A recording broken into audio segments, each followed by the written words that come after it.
సర్దార్ వల్లభాయ్ పటేల్ భారతదేశపు ఉక్కు మనిషి. 1875 అక్టోబర్ 31న నడియాడ్లోని ఒక చిన్న గ్రామంలో జన్మించాడు. అతని తండ్రి జావర్ భాయ్ పటేల్ ఒక సాధారణ రైతు మరియు తల్లి లాడ్బాయ్ ఒక సాధారణ మహిళ.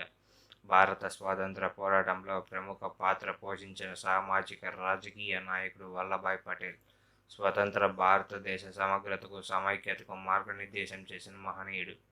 ఆయనను భారతదేశ ఉక్కు మనిషి సర్దార్ అని పిలుస్తారు. సర్దార్ అంటే నాయకుడు అని అర్థం. మహాత్మా గాంధీ సిద్ధాంతాల పట్ల ఆకర్షితుడయ్యే నాటికే వల్లభాయ్ పటేల్ న్యాయవాదిగా పేరు గడించారు. ఆ తర్వాతి కాలంలో పటేల్ గుజరాత్లోని ఖేడా, బోన్సాద్, వడ్డాలీల రైతులను బ్రిటిష్ పాలకులు అణచివేత విధానాలకు వ్యతిరేకంగా అహింసపూర్వక శాసనోల్లంఘన ఉద్యమంతో సంఘటితం చేశారు. దీంతో ఆయన గుజరాత్లోని అత్యంత ప్రభావశీల నాయకులలో ఒకడయ్యారు. పటేల్ భారత రాజకీయ జాతీయ కాంగ్రెస్ నాయకత్వానికి ఎదిగి 1934-1937లో జరిగిన పార్టీ ఎన్నికలలో పార్టీ ఎన్నికల నిర్వహణ బాధ్యతలు చేపట్టారు. క్విట్ ఇండియా ఉద్యమ ప్రోత్సాహం వంటి కార్యక్రమాలలో తిరుగుబాట్లు, రాజకీయ కార్యక్రమాలలో ముందంజలో ఉన్నారు. భారతదేశ మొదటి గృహమంత్రి, ఉప ప్రధానిగా పటేల్ శరణార్థుల కొరకు పంజాబ్, ఢిల్లీలలో సహాయ కార్యక్రమాలు నిర్వహించి దేశవ్యాప్తంగా శాంతి నెలకొల్పారు. 565కు పైగా సంస్థానాలు ఉన్న బ్రిటిష్ వలస రాష్ట్రాలను కలిపి సమైక్య భారతదేశంగా మార్చే బాధ్యతలను ఆయన తీసుకున్నారు. సైనిక బలాన్ని ఉపయోగించే స్వేచ్ఛతో దాదాపు అన్ని సంస్థానాలు భారత్ యూనియన్లో విలీనమయ్యాయి. అప్పుడే ఆయనను అందరూ ఉక్కు మనిషి అని కీర్తించారు.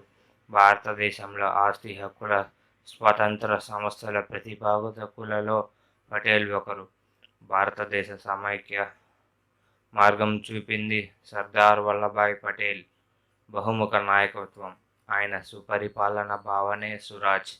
ఆ భావన స్వాతంత్రానంతరం భారతదేశ నిర్మాణంలో కీలక పాత్ర పోషించింది. ఎప్పుడూ సమైక్య మంత్రమే జపించే ఆయన భారతదేశ రైతులను సమీకరించడంలోనూ, స్వాతంత్ర పోరాటంలోకి వివిధ కులాలను చేర్చడంలోనూ సాధనంగా మారారు. పటేల్ చిన్నప్పటి నుండి ఉక్కు మనిషే.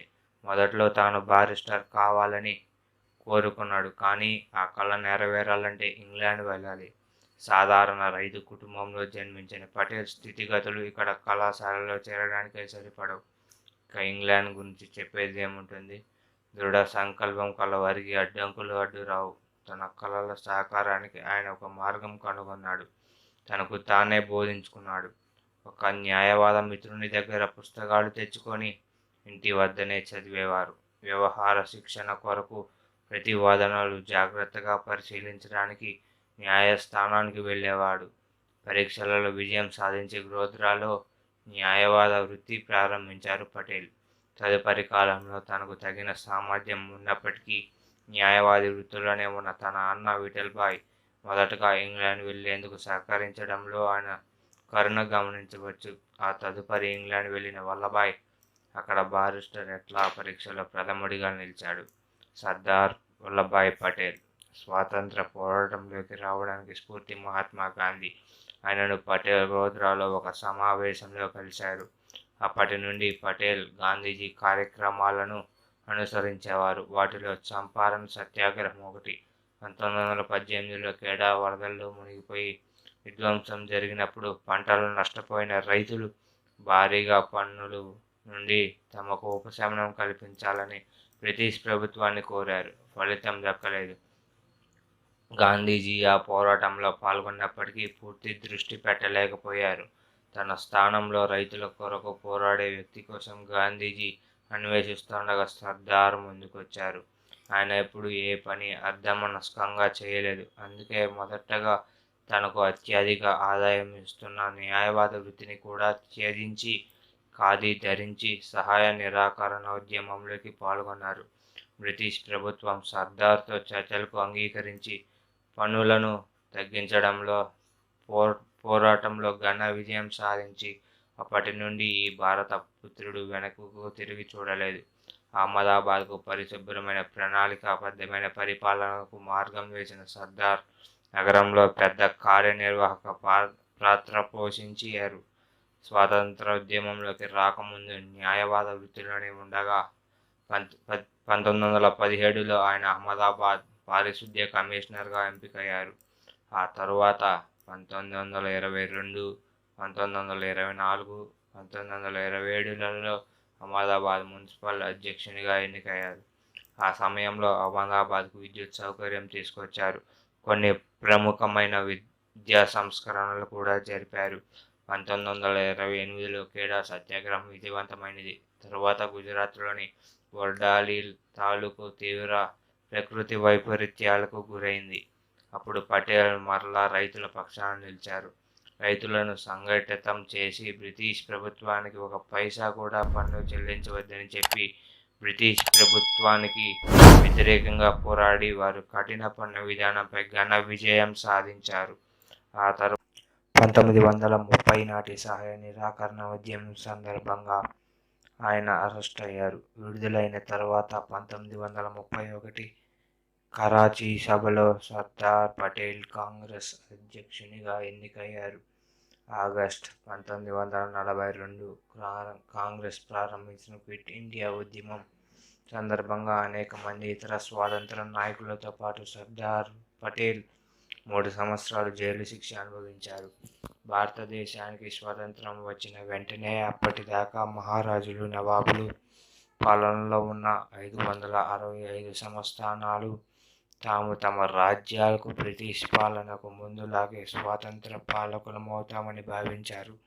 భారత ప్రభుత్వం తమకు సమాధానం ఇవ్వాలని వారు వాదించారు.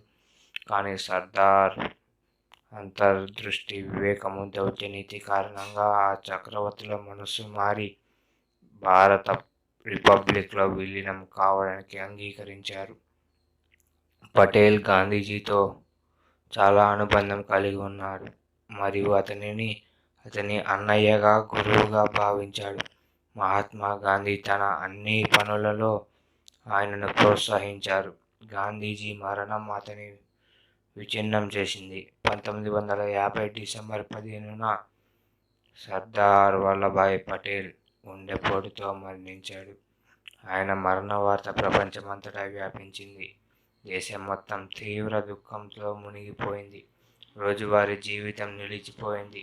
కృతజ్ఞత గల దేశం ప్రియమైన నాయకుడికి కన్నీటి నివాళులర్పించింది. 1991లో భారత ప్రభుత్వం భారతరత్న గౌరవాన్ని ప్రదానం చేసింది. ఒక ముఖ్యమైన విషయం, సర్దార్కి గుబురైన మీసం ఉండేది. స్వదేశీ ఉద్యమంలో జైలులో ఉన్నప్పుడు విదేశీ కత్తితో తన మీసంను ట్రిమ్ చేయాల్సి వస్తుందని, విదేశీ వస్తువు తన దేహాన్ని తాకరాదని స్వదేశీ కత్తితో తనకు ఎంతో ఇష్టమైన మీసాన్ని గీకేశారు. అప్పటి నుండి మరలా ఎప్పుడూ మీసం పంచలేదు. ఇప్పుడు మనమంతా స్వదేశీ విషయంలో సర్దార్ని ప్రేరణగా తీసుకొని సాధ్యమైనంత స్వదేశీ వస్తువులే కొనే ప్రయత్నం చేద్దాం. జై హింద్.